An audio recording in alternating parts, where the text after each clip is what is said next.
Hi, and welcome back to In Our Element. I'm Andrew Lee, Customer Technical Service Engineer at Materion, and today we're going to be talking about how to minimize shape distortion during the heat treatment of high-strength copper beryllium alloys.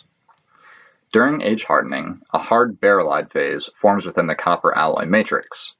This phase has a high density, which will decrease the volume of the material by about 0.6%.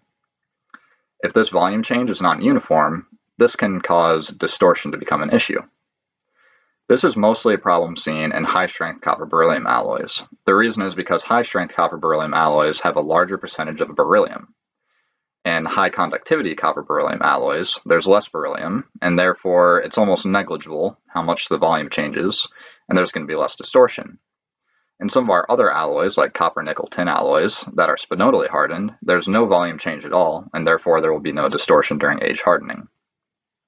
First, it's important to note that temperature variation can cause issues for long and large parts in a furnace. Try to minimize that the best you can. For smaller stamped or machine parts, they can distort due to non-uniform residual stresses after mechanical forming. After forming, compressive stresses will promote the age hardening process, and tensile stresses will inhibit the age hardening process. To give you an example, if I took a piece of strip and I bend it to 90 degrees like this, there's going to be compressive stresses on the inside of the bend and tensile stresses on the outside of the bend. Therefore, when the age hardening is promoted near the compressive stress, there will be a greater decrease in volume and the part might bend inwards. There's a few ways you can control part distortion. The first of which is to change your alloy or temper selection if you can. For example, you could choose a non-cold worked product, and that way you can minimize the residual stresses that will be inside the product.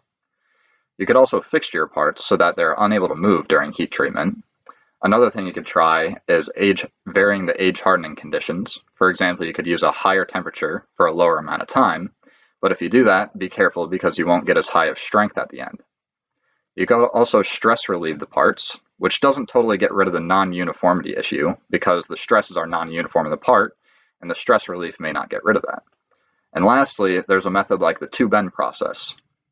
During the two-bend process, if we talk about the example we were discussing earlier, you would bend the strip further than 90 degrees, and then you would bend it back to 90 degrees, effectively canceling the compressive stress because then you put a tensile stress on the part, and canceling this tensile stress because then you put a compressive stress on the part.